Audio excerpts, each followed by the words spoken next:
Kami tahu Tuhan, Engkau sumber kemenangan di dalam hidup kami. Tidak ada kekuatan yang lain selain melekat dengan Tuhan. Hari-hari ini bawa kami terus menjaga iman kami sampai satu saat nanti kami menyelesaikan pertandingan iman kami. Dan hidup kami ada di dalam perkenanan Tuhan. Urapi setiap kami, urapi hamba-Mu yang tidak ada apa-apanya ya Roh Kudus. Sampaikan isi hati-Mu, berbicara bagi kami, tegur kami, nasihati kami. Di dalam nama Tuhan Yesus yang percaya Tuhan di tengah kita, memberkati kita, katakan bersama. Amin. Amin. Tepuk tangan buat Tuhan Yesus, saudara. Silakan duduk, Bapak Ibu, Shalom. Apa kabar hari ini? Selalu luar biasa, walaupun ada masalah tetap luar biasa ya. Jadi saudara, punya iman dan memiliki kesehatan rohani. Rohani yang sehat itu penting. Sebab banyak orang berkata punya iman, tapi ternyata rohaninya tidak sehat. Kalau tidak sehat berarti sakit. Nah, kalau rohani kita sakit, tidak mungkin kita bisa menang di dalam pertempuran, di dalam perlombaan iman yang sedang kita jalani. Tidak cukup hanya punya iman, tapi pastikan rohani kita itu sehat.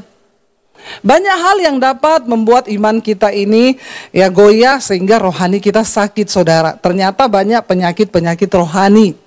Ya, orang yang rohaninya sakit itu, saudara, dia nggak mungkin mengalami Tuhan, apalagi kemuliaan Tuhan. Karena rohaninya sakit. Saya akan membacakan satu ayat firman Tuhan. Kenapa kita harus menjaga iman dan kesehatan rohani kita? Mari buka bersama 2 Korintus pasal 5 ayat 9 dan 10, saudara. 2 Korintus pasal yang ke-5 ayat yang ke-9 dan ayat yang ke-10. Kita ini sekarang bukan hanya sekedar beragama, tapi kita harus tahu kebenarannya. Rasul Paulus berkata begini, saudara. Ya, 1, 2, 3 kita baca. Sebab itu juga kami berusaha, baik kami diam dalam tubuh ini maupun kami diam di luarnya, supaya kami berkenan kepadanya. Lalu ayat yang berikutnya bilang di sana apa? Sebab kita semua harus apa? Menghadap tahta pengadilan Kristus, supaya setiap orang memperoleh apa yang patut diterimanya sesuai dengan yang dilakukannya dalam hidupnya, baik ataupun jahat. Satu saat kita semua akan berhadapan dengan tahta pengadilan Kristus, dan itu adalah pengadilan yang teradil. Kalau pengadilan manusia masih bisa tidak adil. Ya enggak Bapak Ibu? Banyak ketidakadilan yang terjadi.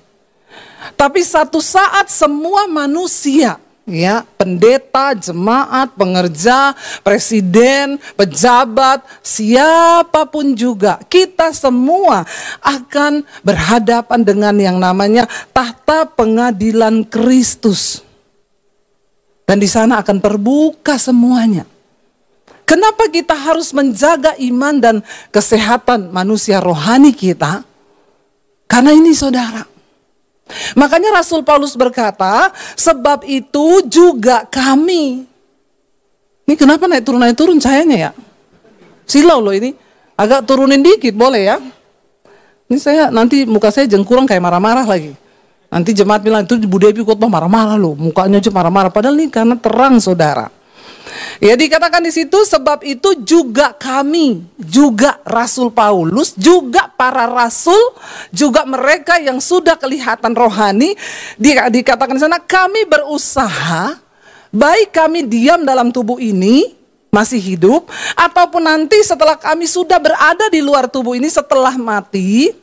Rasul Paulus bilang, satu yang kami rindukan, supaya kami ini berkenan kepada Tuhan. Amin. Kami berusaha. Jadi perkenanan Tuhan itu tidak datang dengan sendirinya. Saudara diam-diam aja terus Tuhan datang perkenanannya, enggak. Tuhan melihat usahamu. Jangan katakan beriman, tapi ternyata manusia rohanimu sakit. Kalau sudah sakit, sekarat. Kalau sudah sekarat, maka mati. Lah orang yang manusia rohaninya mati tandanya apa? Yaitu tidak ada perubahan dalam hidupnya. Yang berdosa tetap berdosa, tidak usah angkat tangan. Dalam hati saja. Makanya kau tidak mengalami pertumbuhan rohani, kau tidak mengalami perubahan karakter, hidupmu terus begitu-begitu saja. Ingat loh saudara, bahkan Rasul Paulus, sekelas Rasul Paulus bilang, sebab itu juga kami ini berusaha. Kalau Rasul Paulus saja berusaha, apalagi saudara dan saya, amin. Jangan sampai kita ini sudah mengaku percaya, tiap minggu ke gereja, bahkan pelayanan, tapi ternyata hidup kita tidak berkenan. Jangan ya nak ya. Jangan ya dek ya. Hanya yang muda yang mengerti ini. Yang tua-tua nggak ngerti, nggak ngikuti. Jangan sampai kita ini akhirnya tidak mendapat perkenanan Tuhan. Bilang, jangan ya. Bilang kanan kirimu, jangan ya. Saudara, lalu apa yang harus kita lakukan supaya manusia rohani kita ini sehat? Supaya iman kita terjaga sampai Tuhan datang, kita ini dalam perkenanan Tuhan. Bisa nggak kita ini tetap dalam perkenanan Tuhan sekalipun di dunia ini banyak masalah, banyak dosa yang datang menggoda kita, bisa nggak kita ini berkenan sama Tuhan? Menurut saudara bisa nggak? Yang bilang bisa angkat tangan. Yang bilang tidak bisa angkat tangan. Yang bingung angkat kaki. Semua bingung. Ya. Bersama Tuhan bisa. Ya, bilang aku bisa. Nggak usah pakai yura. Aku bisa gitu. Yuk kita buka. Filipi 4 ayat yang keempat mulai. Yuk. Filipi 4 ayat 4. Ini cara supaya manusia rohani kita tetap sehat saudara. Filipi 4 ayat yang keempat mulai di sana dikatakan, baca dengan suara yang keras. Bersukacitalah senantiasa dalam Tuhan. Sekali lagi ku katakan bersukacitalah. Tanda orang yang memiliki kehidupan rohani yang sehat itu dia selalu bersukacita. Selalu bersukacita. Coba senyum saudara, senyum dong. Muka saudara ini tegang semua loh. Saya jadi keringetan nih khotbah ya. Coba senyum, nah itu bersukacita. Ya, orang yang kehidupan rohaninya itu sehat, ya, itu dia selalu bersukacita. Jangan merengut. Ya, orang itu yang merengut terus itu, nah itu manusia rohaninya sakit itu. Ya, tetapi ketika kita ini hidup bersukacita, diulangi loh saudara, bersukacitalah senantiasa dalam Tuhan. Sekali lagi ku katakan, bersukacitalah. Kita bersukacita di mana? Dalam Tuhan. Jangan pernah bersukacita karena hartamu banyak. Orang kalau sukacitanya karena duitnya banyak, maka kalau duitnya habis hilang sukacita. Ada yang masih duitnya aja masih ada, sudah tidak sukacita. Rugi saudara. Rugi ya. Kenapa? Jangan taruh sukacitamu pada hal-hal yang tidak kekal. Uang, kekayaan, jabatan itu semua bisa hilang. Bersukacita itu dikatakan di dalam Tuhan. Ketika kita hidup dekat dengan Tuhan, maka ada sukacita. Dan Alkitab berkata, orang yang hidup bersukacita senantiasa, dia dapat menanggung segala persoalannya. Amin. Kenapa? Sebab sukacita dari Tuhan itu adalah kekuatan. Ya, jangan saudara menaruh harap pada harta sehingga engkau bersukacita kalau cuma punya uang. Karena banyak orang kaya stres hari-hari ini. Stres saudara, ya, membayangkan apa yang akan terjadi, ketakutan akan kehilangan harta. Hartanya masih ada loh, tapi dia udah takut kehilangan. Uangnya kebanyakan, bingung mau taruh mana. Hari-hari ini yang tidak punya uang pusing, yang punya uang juga. Jadi saudara pilih yang mana? Pilih yang mana saudara? Yang punya uang pusing atau nggak punya uang pusing? Ampuni mereka Tuhan, mereka ini mata duitan semuanya.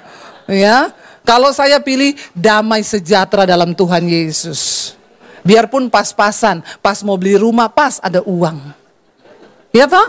Ya, jangan tertipu saudara. Ya. Jadi dikatakan bersukacita dalam Tuhan. Sekali lagi ku katakan bersukacitalah. Kenapa? Karena hati yang gembira itu obat yang manjur. Hari-hari ini saya banyak orang nawari, Bu ayo Bu, ya ikut ini kesehatan loh. Ayo itu otak perlu di DSA loh. Ya supaya otaknya bisa lancar, supaya ini bisa ini. Ya ayo perlu ini loh, ini itu.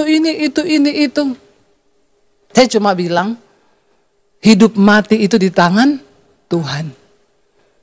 Ya biar mau apa yang kau lakukan saudara, hidup matimu itu di tangan Tuhan. Bahkan saya pernah dengar satu kesaksian ya dari seorang bapak, bapaknya ada di sini sekarang.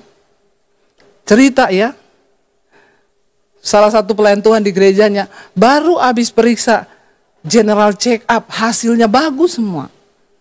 Kolesterol bagus, darahnya bagus, semua bagus. Lagi WL, lagi ngomong siapa yang mau bersaksi.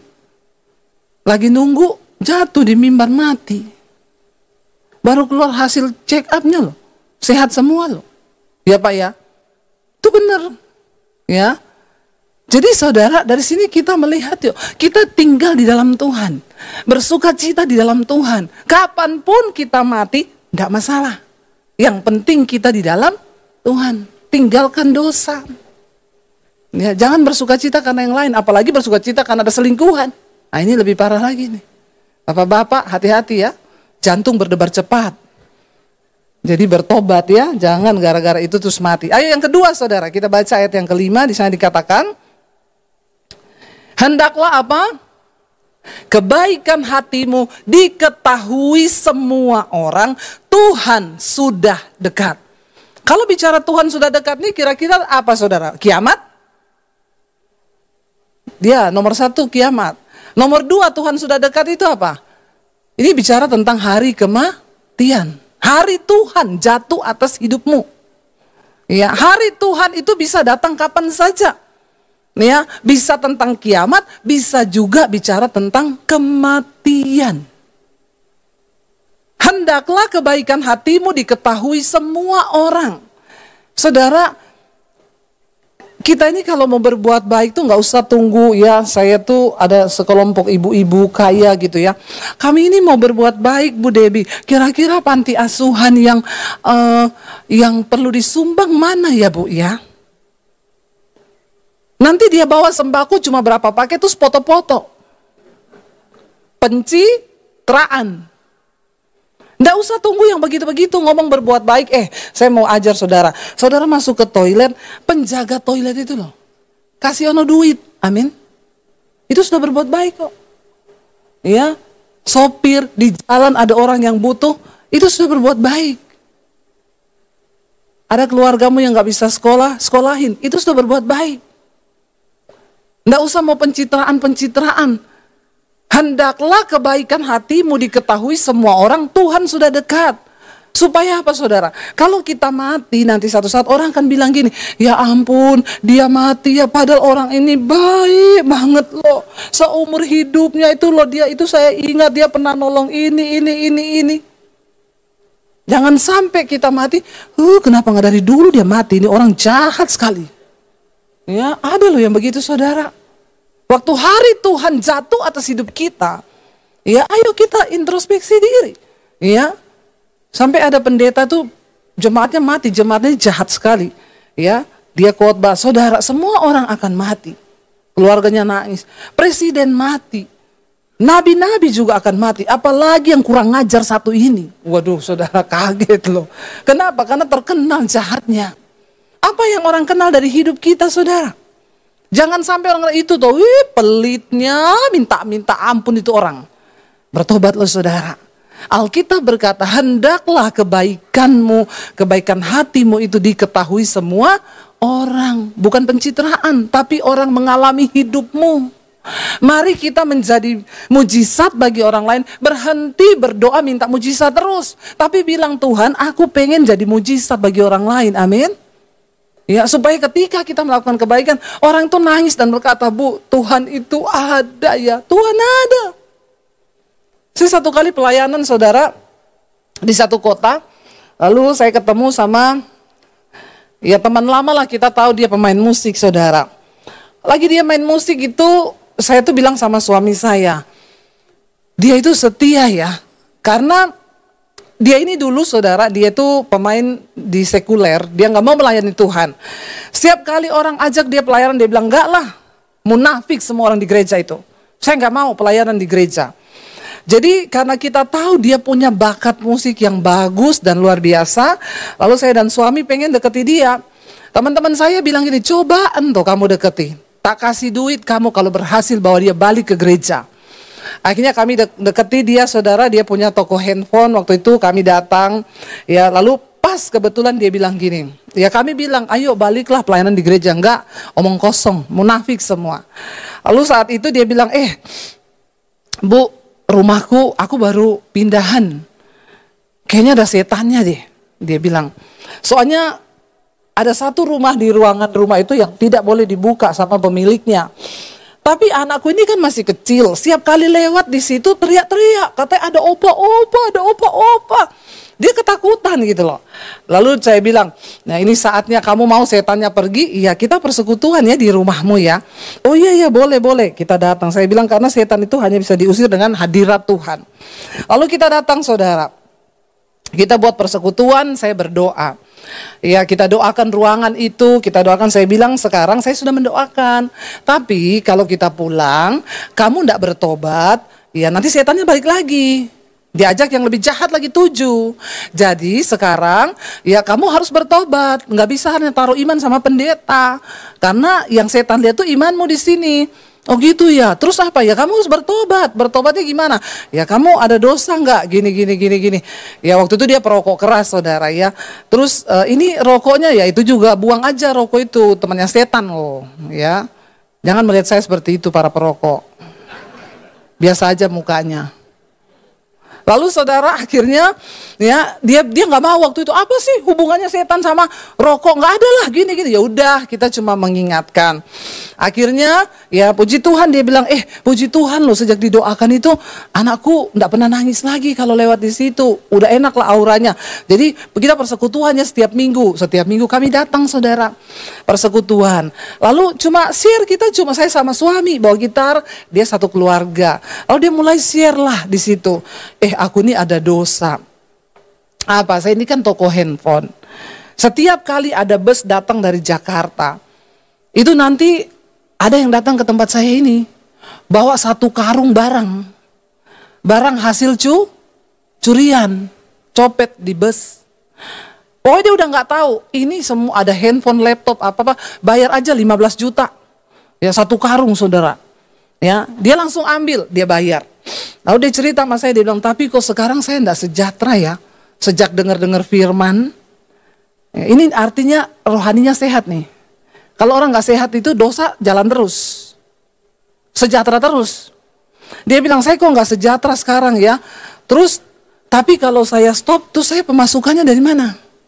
Saya bilang, kamu ini mau cari hidup yang saat ini saja atau kamu pengen hidup kekal? Buat apa kamu punya uang, terus kamu kasih makan anak istrimu uang yang tidak halal begitu? Kalau saya pilih mending miskin. Terus dia bilang, lah terus bagaimana? Ya kamu berdoa, saya juga nggak bisa paksa. Besoknya dia telepon, kita berdua udah Bu, saya sudah putuskan, saya tidak mau lagi ambil barang itu.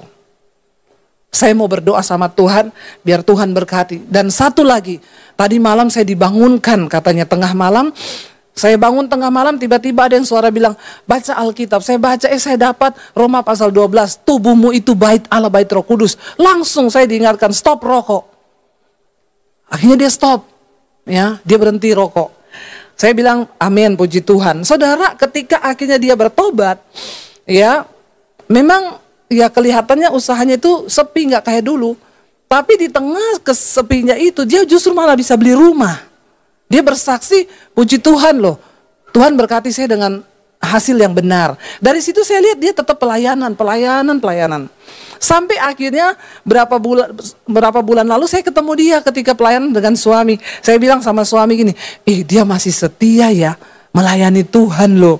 Ya iya. Waktu pulang itu saya tanya, anakmu gimana? Udah kuliah sekarang gini-gini, udah gede ya, karena kita gak ketemu udah puluhan tahun. Sampai di hotel saya bilang sama suami gini, saya ini digerakkan loh, ngasih dia sejumlah uang. Terus suami saya jawab, ya kasih aja tapi gak usah sebanyak itulah. Ya dia juga pasti sudah punya uang lah, dia gini. Jadi saya bilang saya dapat dari Tuhan tuh sekian, tapi suami saya bilang ya nggak usah, kasih sekian aja ya, karena dia juga udah punya kerjaan. Bener, akhirnya saya kurangi lah. Besoknya itu saya WA dia, Mas bisa minta nomor rekening nggak? Dia tanya buat apa dulu? Jangan karena kasihan sama saya. Enggak, saya bilang ini saya disuruh Tuhan. Beneran kamu disuruh Tuhan, bener? Saya bilang iya. Saya enggak semua begini loh. Baru kali ini juga saya tuh tiba-tiba begini. Apa yang kamu ditaruh Tuhan di hatimu? Saya cerita sama dia, kamu ngomong dulu, kamu ada pergumulan enggak hari ini? Lalu dia cerita, iya tapi saya tidak bermaksud ngomong sebenarnya, tapi cuma karena ya Mbak Debbie udah telepon saya, ya saya cerita karena ditanya. Katanya dari Tuhan, saya tuh lagi bergumul memang. Anak saya itu besok jatuh tempo bayar kuliahnya sekian. Dan itu cocok dengan yang Tuhan taruh di hati saya. Saya bilang sama suami saya, bener toh Tuhan tuh gak pernah salah. Akhirnya saya transfer ke rekeningnya dia, saudara. Dia tuh nangis dan bilang begini, tahu ndak? Aku malam itu sudah berkata, aku ndak mau pelayanan lagi di gereja. Karena aku mau kembali ke sekuler untuk cari uang. Dan aku bertanya apakah Tuhan itu masih ada. Saya bilang berarti ini bukti bahwa Tuhan itu ada loh. Dan Tuhan bicara lewat saya dan Tuhan mengasihi kamu. Dia nangis bercucuran air mata dan bilang, Tuhan saya minta ampun. Ya Tuhan, Tuhan itu ada bagi saya. Saudara, seringkali kebaikan yang kita lakukan itu buat kita tuh kadang tidak seberapa loh. Tapi waktu kita punya kepekaan, untuk apa kita hidup? Ayat nih berkata, hendaklah kebaikan hatimu itu diketahui semua orang. Ya, dan kalau ngasih itu gak usah difoto ya. Tuhan suruh saya transfer, terus dia upload, gak perlu. Tapi orang tahu, dan dia bilang gini, terima kasih ya Mbak, terima kasih ya Mas, dia panggil kita Mbak sama Mas. Karena kalian sudah menjadi mujizat bagi saya secara pribadi. Saudara, berhenti hanya meminta mujizat sama Tuhan. Tapi berdoa, Tuhan jadikan aku ini mujizat bagi orang lain. Amin.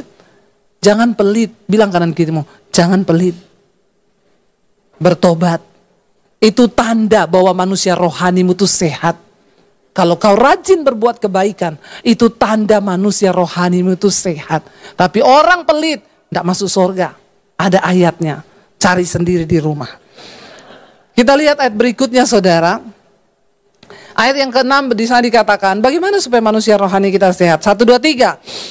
Janganlah hendaknya kamu khawatir tentang apapun juga. Tetapi nyatakanlah dalam segala hal keinginanmu kepada Allah dalam doa dan permohonan dengan ucapan syukur.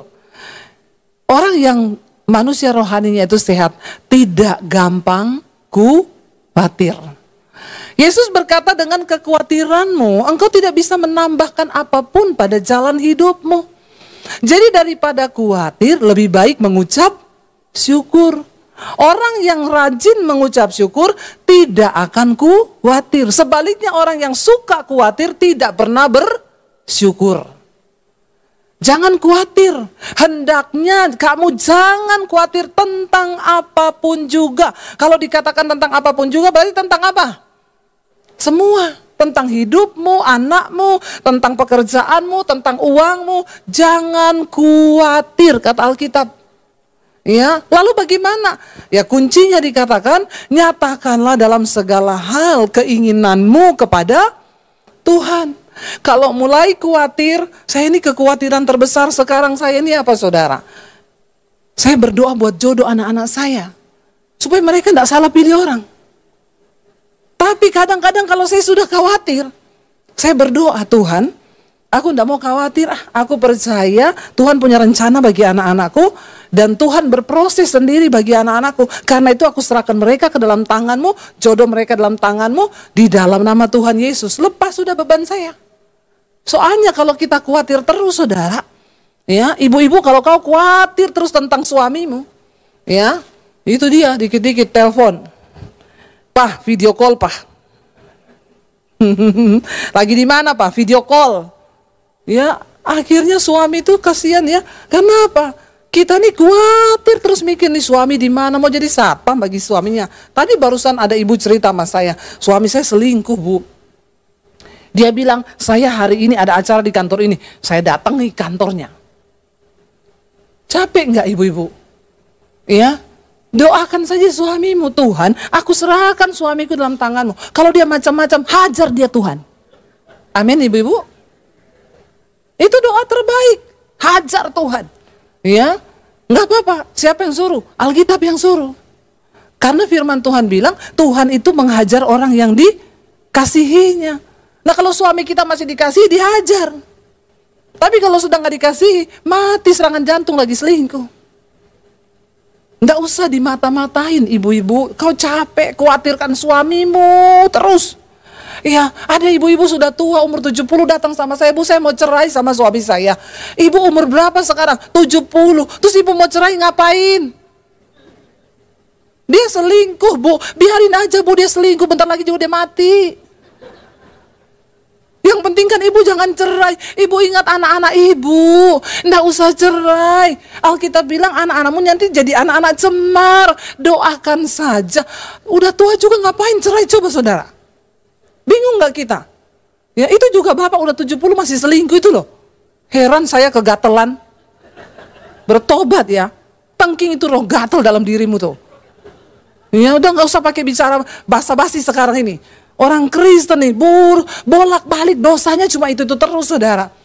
Saya tuh nggak pernah loh ada orang datang konseling, Bu Debbie, doakan Bu, saya mau dibunuh Bu karena nama Yesus. Nggak ada. Nggak ada yang datang sama saya, Bu doakan Bu karena nama Yesus saya diusir. Nggak ada. Konselingnya itu apa? Bu, suamiku selingkuh, Bu, pinjol. Itu tuh terus aja bolak-balik di situ. Ya, terus yang saya bingung juga, ini orang konseling terus, saudara.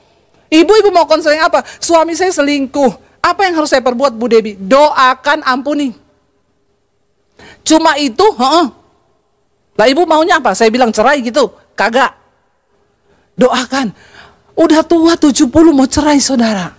Ya, aduh ya, bingung kita. Makanya kalau ada masalah, duduk aja di kaki Tuhan.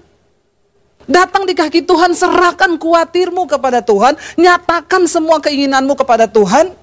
Ya, kalau kau ingin suamimu dihajar, ya bilang, Tuhan aku pengen Tuhan, suamiku hajar Tuhan. Nggak apa-apa. Ya, kepada Allah dalam doa dan permohonan dengan ucapan syukur. Jangan lupa tapi bilang, Tuhan aku bersyukur Tuhan. Apapun yang aku hadapi hari ini, Tuhan turut bekerja mendatangkan kebaikan di hidupku. Saya percaya banyak kekhawatiran di hati kita, saudara. Apalagi di akhir zaman ini. Tapi mari kita sungguh-sungguh menyerahkannya kepada Tuhan. Ya, bingung kan? Akhir-akhir ini banyak berita-berita yang, aduh nanti mau gerhana matahari, mau apa? Badai matahari, mau meledak semua. Nanti internetnya mati, listrik mati. Ya terus kalau listrik mati, internet mati, data-datanya hilang, uang di bank hilang. Nah, bingung semua. Saya bilang nggak usah terlalu dipikirin. Ya kalau sudah waktunya kiamat, ya datanglah segera Tuhan Yesus toh. Siapa yang mau Tuhan cepat datang? Ampuni mereka Tuhan. Mereka ini betah sekali di dunia. Ya, siapa yang mau Tuhan cepat datang? Angkat tangan. Tidak ada loh satu pun loh. Mana Pak Konrad ini? Ini bahaya loh, saudara. Alkitab bilang kita ini orang-orang yang mempercepat waktu kedatangan Tuhan. Karena kalau tidak dipercepat, maka semuanya akan binasa. Ya, saya berdoa kita semua cepat-cepat siapkan diri supaya kita siap menyambut kedatangan Tuhan. Yang terakhir dikatakan begini, saudara. Baca bersama yang terakhir, ya. Damai sejahtera Allah, belum yang terakhir, yang kedua terakhir. Damai sejahtera Allah apa? Yang melampaui segala akal akan memelihara hati dan pikiranmu dalam Kristus Yesus. Kalau kita melakukan tadi itu semua, bersukacita, berbuat baik, tidak khawatir, berdoa, mengucap syukur, maka ini yang terjadi.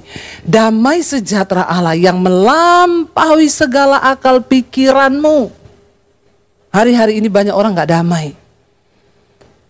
Banyak yang tidak bisa tidur, ya, nggak bisa tidur. Tiap malam Bu, saya ini nggak bisa tidur. Kenapa?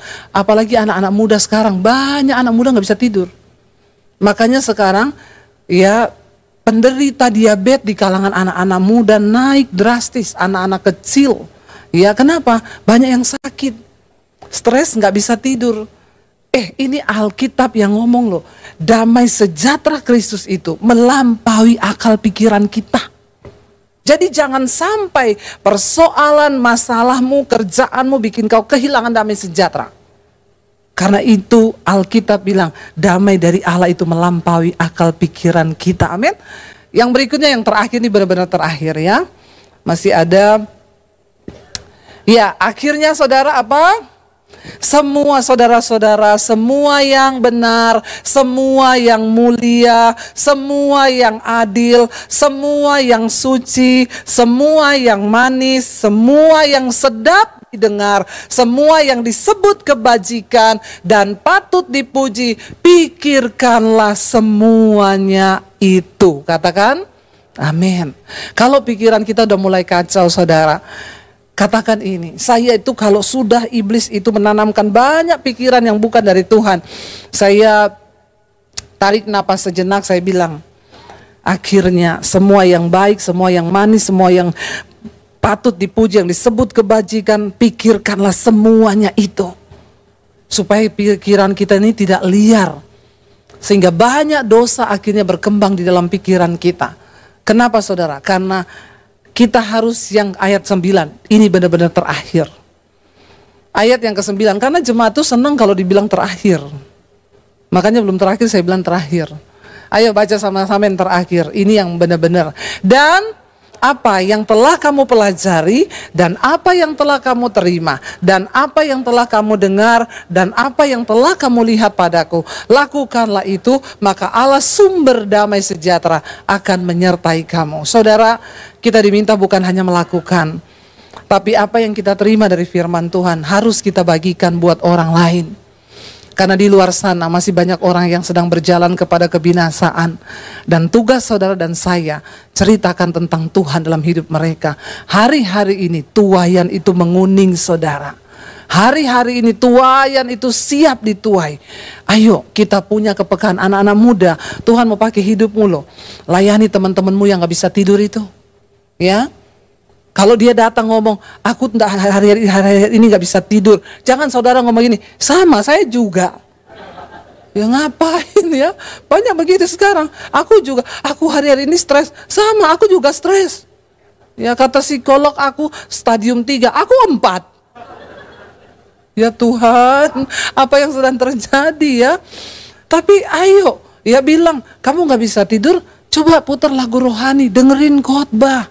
Ya, dan hari-hari ini benar saudara, tuaian tuh menguning. Ingat, waktu Tuhan Yesus datang, dia nggak tanya berapa depositomu, berapa rumahmu, tapi Tuhan akan tanya berapa jiwa yang sudah kamu bawa datang kepadaku. Cuma itu kebanggaan kita. Saya berdoa kita semua punya iman rohani yang sehat. Saya undang para imam musik maju ke depan. Biarlah kita mau terus berkata, ya Tuhan, biar hidup kami ini terus diperbaharui di dalam Engkau Tuhan. Kami percaya pertolongan kami hanya daripada Engkau saja. Katakan bersama sampai akhir.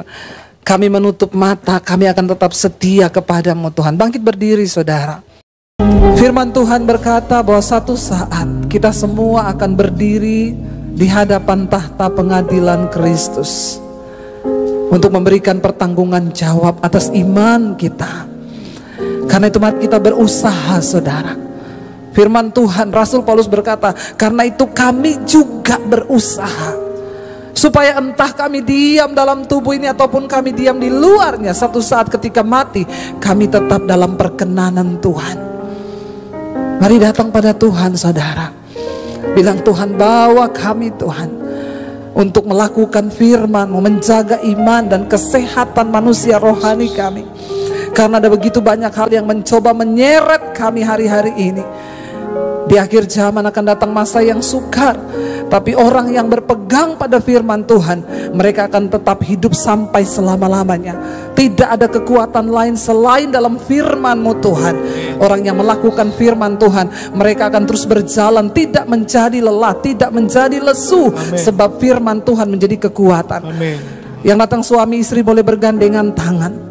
Katakan, Tuhan, kami menyerahkan rumah tangga, keluarga, pernikahan kami Tuhan. Bawa kami dalam perkenanan-Mu Bapa, dalam kesucian, dalam kekudusan. Kami harus menjadi berkat bagi anak cucu kami, supaya bukan kutuk yang ada dalam hidup mereka. Tuhan, jagai hidup kami. Di dalam pekerjaan kami punya tangan yang kudus. Dalam melakukan apapun hidup kami kudus. Dalam pernikahan kami kudus Tuhan. Kuduskan hidup kami Bapa, agar kami boleh layak satu saat berjumpa dengan Tuhan dalam kemuliaan-Mu Bapa. Ini hidup kami Tuhan. Kami berdoa hari ini biar berkat Tuhan mengalir bagi anak cucu kami, bagi pekerjaan kami. Semuanya di dalam perkenanan Tuhan. Dan ini yang menjadi doa kami di hadapan-Mu Bapa. Sekali lagi saudara katakan, kami akan terus setia kepada Engkau ya Tuhan, karena Engkau telah membuktikan diri-Mu setia dalam setiap janji-Mu ya Tuhan. Terima kasih untuk firman-Mu yang telah datang kepada kami, menegur iman kami, mengingatkan kami ya Tuhan, untuk kami selalu bergantung terus kepada Engkau ya Tuhan. Terima kasih untuk hamba-Mu Pastor Debbie Basdir yang telah menyampaikan isi hati-Mu. Kami percaya Tuhan, firman Tuhan itu enggak akan berlalu dengan sia-sia, tetapi mendapatkan tempat yang terbaik di dalam hidup kami, sehingga kami akan terus dituntun oleh firman-Mu. Kami akan terus berjalan bersama-sama dengan firman-Mu ya Tuhan. Terima kasih ya Tuhan. Ini doa kami sudah berdoa dan mengucap syukur di dalam nama Tuhan Yesus Kristus. Sama-sama kita katakan amin. Puji Tuhan. Silakan duduk kembali Bapak Ibu Saudara. Puji Tuhan. Kami menyambut Bapak Ibu Saudara yang baru pertama kali hadir bersama-sama dengan kami di tempat ini. Kalau bisa angkat tanganmu Saudara. Ada? Wah, di sebelah kanan saya ini ada. Baik, puji Tuhan untuk beberapa teman yang pertama kali bersekutu beribadah sama kami di tempat ini. Tuhan memberkati kehadiran Bapak Ibu. Inilah rumah Tuhan, gereja Tuhan. Selamat atas kehadiran Bapak Ibu. Dan Tuhan Yesus adalah kepala gereja di tempat ini. Kami hanya Tuhan titipkan dan percayakan mengembalakan jemaat Tuhan bertumbuh bersama. Seluruh rekan sekerja Tuhan bersama Ibu Gembala. Tidak lain tidak bukan supaya sekembalinya kita dari tempat ini, dimanapun Bapak Ibu berada. Nama Kristus dipermuliakan, diagungkan, ditinggikan, bahkan melalui kehidupan Bapak Ibu kekasih sekalian.